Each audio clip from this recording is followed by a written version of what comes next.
ওই আমার বোন না ডাক্তারি পাস করছে, আমার বোন ডাক্তার। এই তুমি একটু দাঁড়াও না, দাঁড়াও।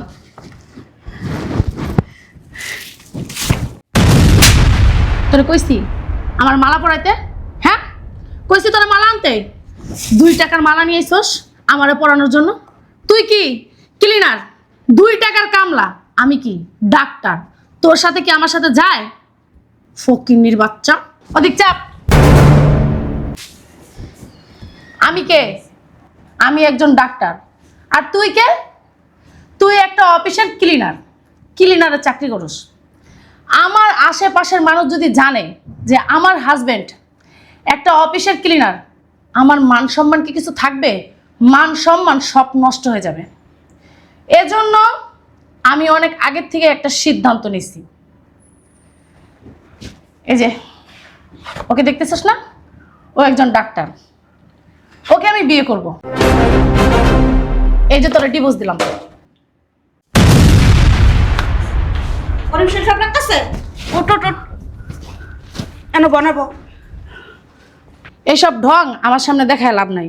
আমার ভিতরে মায়া মহব্বত ভালোবাসা বলতে কিছুই নেই। কেন আমার সাথে যোগাযোগ করার চেষ্টা করবে না, কোনোদিন কাউকে পরিচয় দেবে না আমার স্ত্রী একজন ডাক্তার ছিল। চলো।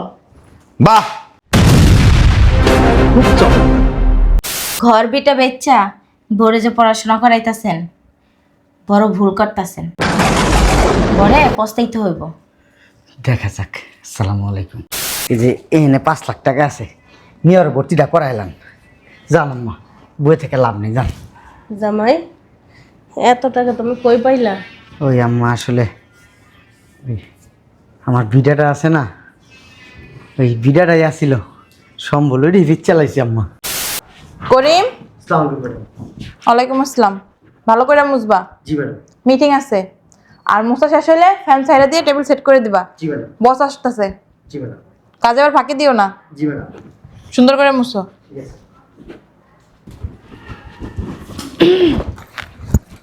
এই যে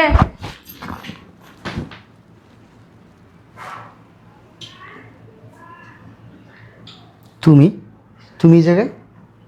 এই যে কেন তুমি জানো না? কলেজের টাকা দাও আর ভর্তি হমো, সেই টাকার ব্যবস্থা হয়েছে?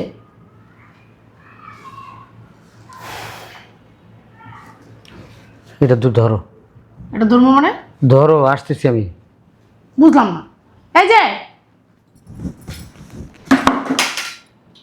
যত সব। আসসালামু আলাইকুম আপা। ভালো আছেন আপা? কি খবর করিম? এই তো ভালো আছি। ওই কিছু টাকার কথা বলছিলাম, আনছেন? হ্যাঁ আনছি। এই নাও, বেতন পেলে আবার দিয়া দিও। ঠিক আছে আপা, বেতন পেলে সবার আগে আপনার টাকাটা দেবো। অনেক উপকার এলো। আসি আপা। শোনো করিম, আমি জানি টাকা কে লেগে নিতেছো তুমি। তোমার বোরে পড়াশোনা করাইতেছো না, শুনছি ডাক্তারি পড়াইবা। ভুল করতেছো কিন্তু। আপা দোয়া করেন, আমার বোর মাথার ব্রেনটা না অনেক ভালো। আর তোমার মাথার ব্রেনটাও ভালো করো। আসসালামু আলাইকুম। ওয়ালাইকুম আসসালাম। এই নাও টাকা। আর ওই টাকার ব্যবস্থা তাড়াতাড়ি করবা, 3-4 দিনের ভিতরে টাকা লাগবে আমার। গেলাম।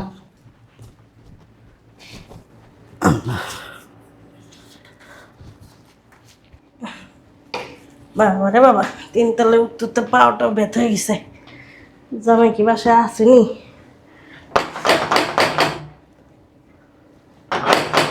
কে? জামাই আমি। আসসালামু আলাইকুম আম্মা। আম্মা ভালো আছেন? ভিতরে আছেন আম্মা? না ভিতরে যাবো না। ওই মাইয়া কই? ওই কলেজে গেছে। কলেজে গেছে। হ্যাঁ আম্মা। আর পরীক্ষার টাকা কি জোগাড় হয়েছে? জোগাড় হয় নাই আম্মা, তবে আপনি টেনশন করেন না আম্মা, এই 2 একের ভিতরে আমি জোগাড় করে ফেলাম আম্মা। ও, এখনো ব্যবস্থা করতে পারো নাই? না আম্মা। আম্মা ভিতরে আসেন, একটু চাটা খাওয়াই। না জামাই, ওই দোকান থেকে বিস্কুট নিয়ে আই। না থাক, বাসায় যেতে হবে, বাসা খালি আছে। ও, তুমি একটু চেষ্টা করো। টেনশন করেন না আম্মা, কইছি তো টেনশন করেন না, আমি ব্যবস্থা করে ফেলাম আম্মা। ঠিক আছে তাহলে আমি আসি। আচ্ছা আম্মা, ঠিক আছে। দোয়া করেন। হ্যাঁ অবশ্যই দোয়া করো। সালাম আলাইকুম। ওয়ালাইকুম সালাম।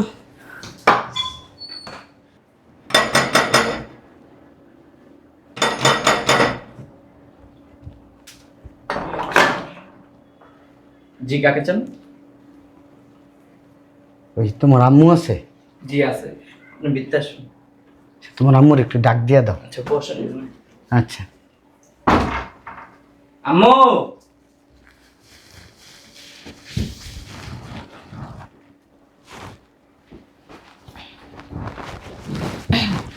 আসসালামু আলাইকুম আপা। ওয়ালাইকুম আসসালাম, বসেন বসেন।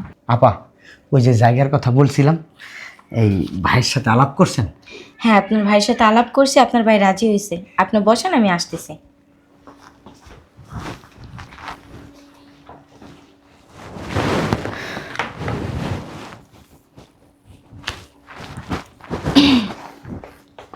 এই যে নেন, এখানে 5 লক্ষ টাকা আছে।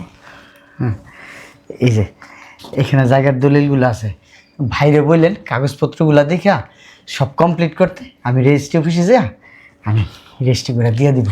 আচ্ছা ঠিক আছে। তাহলে আমি আসি। আর আচ্ছা, আসসালামু আলাইকুম। এই শোনেন, এই যে ঘর বিটা বেচ্চা বড়ে যে পড়াশোনা করাইতাছেন, বড় ভুল করতাছেন। বড়ে পস্তাইতে হইব। দেখা যাক। আসসালামু আলাইকুম। রাশেদ, গেটটা লাগাই দে। কবির! বুঝলাম না, আজকে আসে নাই। কবির! এই কবির! আসে নাই? মুখলিস আপা, এদিকে আসেন তো। আসসালামু আলাইকুম ম্যাডাম। ওয়ালাইকুম আসসালাম। কবির কি আসে নাই? না, আজকে তো আসে নাই। আসে নাই? আচ্ছা ঠিক আছে, আপনি যান। আসসালামু আলাইকুম। ওয়ালাইকুম আসসালাম। আসসালামু আলাইকুম ম্যাডাম। কয়টা বাজে আসো? ম্যাডাম একটু দেরি হয়ে গেছে, একটু কাজ ছিল ম্যাডাম। তাড়াতাড়ি ক্লিন করো, আর বসে তোমাকে ডাকছে রুমে। জি ম্যাডাম, ঠিক আছে। বাবা গো বাবা, বুড়া বয়সে এত কষ্ট করা লাগে। বসেন আম্মা। ভালো আছেন আম্মা? জামাই ভালো আছি। আসতে কষ্ট নেই তো আম্মা? কষ্ট তো হইবই। জামাই টাকার ব্যবস্থা করছো? হ্যাঁ আম্মা, ব্যবস্থা করছি আম্মা। আম্মা, এই যে এখানে 5 লাখ টাকা আছে, নিয়ে ওর ভর্তিটা করাইলাম। জান আম্মা, বই থেকে লাভ নেই, জান। জামাই এত টাকা তুমি কই পাইলা? ওই আম্মা আসলে ওই আমার বিডাটা আছে না, ওই বিডাটাই আসিল, সম্বল ওই রিচ চালাইছি আম্মা। আমার না ভয় লাগে, মাইয়াটা ডাক্তার হইয়া আবার যদি কিছু কইরা বয়। আম্মা, ও ডাক্তার হলে তো আমার কষ্ট শেষ হয়ে যাবো আম্মা। কোন হ্যাঁ আমার আর এই দুঃখটুকু থাকবো আম্মা? কোন হ্যাঁ ও ডাক্তারে মানুষের সেবা করবো, চিকিৎসা করবো, আমার সে কত ভালো লাগবো কোন আম্মা? আচ্ছা ঠিক আছে, টাকাটি ব্যাগে বইরে দাও। আচ্ছা আম্মা।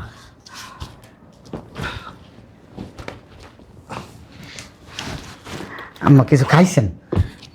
জামাই খাইয়াইছি বাসাতে। কিছু খাইবেন আম্মা? না জামাই, আমি কিছু খামো চা, সিঙ্গারা, পুরি। না। ওই আমাকে নিচে অফিসের নিচে ওই সিঙ্গারার দোকানে অনেক সুন্দর সিঙ্গারা বানায়, পেঁয়াজু বানায়, দিমু আম্মা কয়টাই না? না বাবা থাক, আচ্ছা আমি তাহলে আসি। আচ্ছা আম্মা, দীক্ষা দীক্ষা যায় না? আচ্ছা। আর ভর্তি করাইলেন তাড়াতাড়ি? হ্যাঁ ভর্তি করাইলাম। আচ্ছা ভর্তি করাইলাম, একটা ফোন দিয়েন। আচ্ছা বাবা। আসসালামু আলাইকুম আম্মা। যাক ভালো হয়েছে, বউ ভর্তিটা হয়ে গেলে গা, ডাক্তার হয়ে গেলে গা, আমার আর কোনো কষ্টই থাকবো না। কি আনন্দ লাগতেছে আমার। তাড়াতাড়ি ঘরটা মুছালে, সারাদিনে অনেক কাজ আমার। কি ব্যাপার করিম, এত সকাল সকাল মুছামুছলি আর এত খুশি কে? আপা, ওই আমার বউর আজকে পরীক্ষার রেজাল্ট দিব, ওই ডাক্তারি পাস করবো তো, লিগে অনেক মিষ্টি নিয়ে আইছি, অফিসে সবাই রে খাওয়ামো, এর লিগা একটা আনন্দ লাগতেছে। আচ্ছা মুছো সুন্দর কইরা, দেখো আবার খাসার পাখি শুধু উড়ান না দেয়।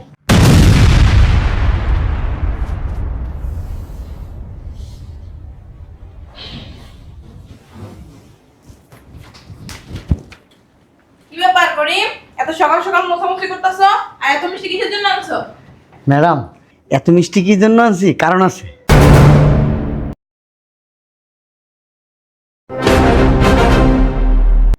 এই তুমি পরীক্ষায় পাশ করছো? তুমি ডাক্তার হইছো? বলো, তুমি পরীক্ষায় পাশ করছো? পড়াশোনা করছি তো পাশ করার জন্যই নাকি? আলহামদুলিল্লাহ।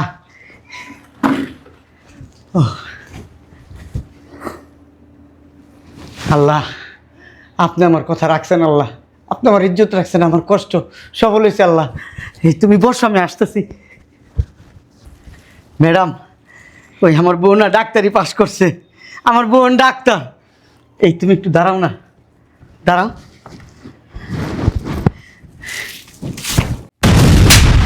তোরে কইছি আমার মালা পরাইতে? হ্যাঁ, কইছি তোরা মালা আনতে। 2 টাকার মালা নিয়ে আইছস আমারে পরানোর জন্য। তুই কি ক্লিনার? 2 টাকার কামলা। আমি কি ডাক্তার? তোর সাথে কি আমার সাথে যায়? ফকিন্নির বাচ্চা, ওদিক চাপ। আমি কে? আমি একজন ডাক্তার। আর তুই কে? তুই একটা অফিসের ক্লিনার। ক্লিনারের চাকরি করস। আমার আশেপাশের মানুষ যদি জানে যে আমার হাজবেন্ড একটা অফিসের ক্লিনার, আমার মান সম্মান কি কিছু থাকবে? মান সম্মান সব নষ্ট হয়ে যাবে। এজন্য আমি অনেক আগের থেকে একটা সিদ্ধান্ত নিছি। এই যে ওকে দেখতেছিস না, ও একজন ডাক্তার। ওকে আমি বিয়ে করব। এই যে তোরা ডিভোর্স দিলাম। পরিবেশের সব লাগতেছে। উঠ উঠ উঠ, এনে বানাবো। এইসব ঢং আমার সামনে দেখায় লাভ নাই। আমার ভিতরে মায়া মহব্বত ভালোবাসা বলতে কিছুই নেই। কেন আমার সাথে যোগাযোগ করার চেষ্টা করবে না, কোনোদিন কাউকে পরিচয় দেবে না আমার স্ত্রী একজন ডাক্তার ছিল। চলো। বাহ, খুব চমৎকার।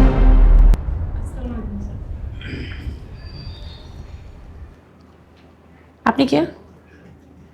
কিছু বলবেন? আমার পরিচয় জানিয়ে লাভ নেই, আর আমার পরিচয় শুনলে এখানে প্রস্তাবও করে দিতে পারেন। আপনি এমন কে যে আপনার পরিচয় শুনলে এই জায়গায় প্রস্তাব করে দিব? মানে অবাক হইতেছি যে মানুষ যখন খারাপ অবস্থানে থাকে, মানুষের রূপ থাকে একরকম, আর মানুষ যখন খারাপ অবস্থান থেকে ভালো অবস্থানে আসে তখন মানুষের রূপ হয়ে যায় আরেক রকম। এক নারীর কত রূপ, এটা দেখি আর কি মাঝে মাঝে। শোনো, তোমার একটা কথা বলি, সব মানুষের জন্য আবেগ ভালোবাসা এগুলি ঢাইলা দিতে হয় না। কিছু ভালোবাসা নিজের ভিতরে রাখে দিতে হয়। তুমি তো বোকা, সহজ সরল একজন মানুষ। তুমি যা করছো, কোনো সুস্থ মানুষ কোনোদিন এ ধরনের কাজ করবে না। শোনেন ম্যাডাম, আপনার পারিবারিক যে অবস্থান ছিল জিরো, আপনার পরিবারে কিছুই ছিল না, ঠিক মতো খাইতেও পারতেন না। আপনার বাবা কয়টা ভাতের জন্য আপনাকে তার সাথে বিয়ে দিছে। আপনার কাছে কি আমি এত ব্যাখ্যা চাইছি? কথা বলেন, শরম লাগে না? আপনার তো সাহস কম না? আপনি যখন পড়াশোনা করেন আমি ওরা নিষেধ করছিলাম, এই ভুল জীবনেও করো না। তোমার স্ত্রী পড়াশোনা করার পরে তোমার সাথে পল্টি নিবে, বিশ্বাস করে নাই। আপনার ডাক্তারি পড়াশোনার জন্য আপনার মা মানুষের দুয়ারে দুয়ারে টাকার জন্য ঘুরছে। আপনার হাজবেন্ড আমার কাছেও কয়েকবার টাকা চাইছে, আমি দিই নাই। কেন? কারণ আমি চাই নাই যে আপনি ডাক্তারি পড়াশোনা করেন। আর আমি এটাও জানি আপনি ডাক্তারি পড়াশোনা করার পরে আপনার হাজবেন্ডের সাথে কি করবেন এটা আমি ক্যালকুলেশন করে রাখছি। কিন্তু এই বোকা না বুঝা বেশি ভালোবাসা দেখাইতে যায়, নিজের ঘর বিটা বাড়ি সব কিছু বিক্রি করে আপনারা ডাক্তারি পড়াশোনা করেছে। অনেক কষ্ট করে, কিন্তু সকাল 9টা থেকে রাত্রে 10টা পর্যন্ত এইখানে কাজ করে, ক্লিনারের কাজ করে। সেটা আমি জানি। আবার কথা বলো, নির্লজ্জ মহিলা। আপনি কিন্তু বেশি বাড়াবাড়ি করতেছেন। আপনি যে আজকে এই ধরনের কাজ করবেন এটা আমরা অনেক আগে ক্যালকুলেশন করে রাখছি। কেমন মহিলা, কেমন মেয়ে? আপনি তো কোনো মেয়ের কাতারেই পড়েন না, কোয়ালিটি নেই আপনার ভিতরে। মুখ সামলায় কথা বলেন। মুখ তো এখনো সামলানো আছে, মুখ যদি লিমিট ক্রস করে না, তখন কিন্তু ওই যে বললাম না, কাপড়ে প্রস্রাব করে দিবেন। আপনি তো স্বার্থপর একটা মহিলা। আপনার হাজব্যান্ডকে ইউজ করছেন, তার টাকা দিয়ে পড়াশোনা করছেন। হ্যাঁ করছি। ফেরত দেন টাকাগুলি। স্বার্থপরের কিছু হলো না। টাকাগুলি ফেরত দেন। এত লম্বা লম্বা বক্তৃতা দেন। ফকির যখন ইটের ঘরে যায় বসবাস করে, তখন তার চোখ আর নিচের দিকে থাকে না, উপরের দিকে উঠে যায়। আপনি তো ফকির ছিলেন। যত বড় মাপের ডাক্তারই হন না কেন, অতীতটা মনে করেন যে কোথায় ছিলেন আর কোথায় যাবেন। সেটাই এখন তুই আমার ব্যক্তিগত ব্যাপার। কথা বলে স্টুপিড মহিলা। আরে যে মিস্টার ভদ্রলোক, আমি বিশ্বাস করি আপনি ভদ্র একটা ফ্যামিলির ছেলে। আপনি একজন ডাক্তার। আপনি জাইনা শুনা একজন বিবাহিত মানুষকে কেন বিয়ে করবেন? আপনি কি জানেন এই মহিলার ডাক্তার হওয়ার পিছনে তার মাথার ঘাম পায়ে পড়ছে, অনেক কষ্ট করছে। এই অনেক কষ্টের ফল হচ্ছে উনি আজকে ডাক্তার। আপনি যদি বিবেকবান হন না, এই মহিলার জীবনে কোনোদিন বিয়ে করবেন না। যে মহিলা নিজের স্বার্থের জন্য ক্লিনার স্বামীকে ডিভোর্স দিতে পারে, উনি আপনার মতো এরকম কয়েক ডজন ডাক্তার ডিভোর্স দিয়া এর থেকে বড় ডাক্তারের বিয়ে করতে পারে। তোমার একটা কথা বলি, আফসোস করো কেন? সবসময় একটা জিনিস মনে রাখবা, আল্লাহ যা করে মানুষের মঙ্গলের জন্য করে। এই বর্তমান জামানায় কোনো স্বামী এত কষ্ট করে কোনো স্ত্রীকে পড়াশোনা করাবে না। হয়তো তোমার জীবন থেকে কিছু অর্থ চলে গেছে, তোমার সম্পদ চলে গেছে, কিছু সময় চলে গেছে, কিন্তু তোমার কপাল চলে যাবে। মাইনা না।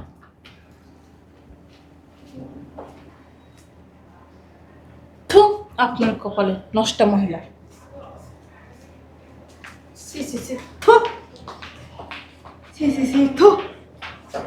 ছি, আমি আপনার সাথে আসছি অ্যাসাইনমেন্ট করার জন্য, আপনি তো একটা নষ্টা মহিলা। থু। বুঝলাম না। এই যে শোনো, আজকের পর থেকে আমার সাথে কোনো রকম যোগাযোগ করার চেষ্টা করবো না, বলে দিলাম। কারণ তোমার মতো মেয়ে নিয়ে কোনোভাবেই সংসার করা সম্ভব না। কারণ আজকে তুমি তারা লাথি দিছো, কালকে আবার আমার লাথি দিয়ে আরেকজনের হাত ধরবা, এটাই স্বাভাবিক। কি বলতেছো তুমি? তোমার সাথে কি আর তুলনা? ও কোথায় আর তুমি কোথায়? ওর সাথে তুমি তোমার নিজের কম্পেয়ার করতেছো। ও কোথায় আর আমি কোথায় না, আমার চাইতে যখন বেটার পাবা তখন আর আমি ওর কাছে এইভাবে হয়ে যাব। তোর কপালের ভিতরে।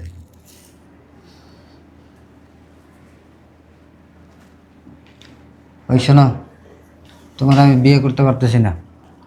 কি বলো? বিয়ে করতে পারতেছো না মানে? তোমার লেভেল আর আমার লেভেল এক, তোমার সাথে আমার যায়?